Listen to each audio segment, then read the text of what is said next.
guys, Out of my mind, why? If you let me, I'll be out my dress and into your arms tonight. Yeah, I'm lost without it. Feels like I'm always waiting. I need you to come get me out of my head and into your arms tonight. Yeah. I don't mean to make you wait or to contemplate about us. My ex, she loved to lie, guess that's why it's harder to trust. I've been searching to find myself and not get too lost in the lust. I heard once that you could try but can't fill from an empty cup, that's no lie. And all I ever say is how I need time. If it was up to you now, you would be mine. I'm on a roll more than I'm home, and still I find it's only you on my mind. The last three were Gemini. I think that shit is a sign, it's funny. You can't buy time with your money, and you love going to the beach, whether it's cloudy or sunny. And you love drinking all your wine until it hurts in your tummy. You call me honey, I'm tipsy, and really all I want is for you to love me. Flashback. Kanta ba siya? Papadek sa kwarta mo, walay si namoro. Pero joke ra guys, ang mga to kauban na rin guys.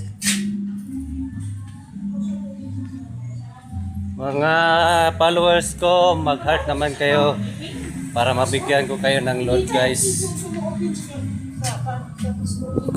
Bawa niya ang mga chat ko.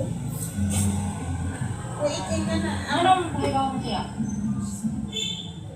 Ang ganda niya pinag-asin. Labi ang sipong nito. Ay, oo. Wala kayo nilagay. Ikaw na na, please. Gusto sa ikaw maglinis kasi. Gila ka?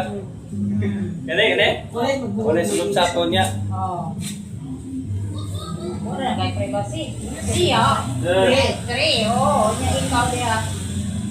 Napoy tayo na dito sa kapatid siya kuha kay kung ano kuan kung naligo sa dagat pati kayo dito ito na parang dito din parang kailangan Shout out sa mga followers ko sa YouTube.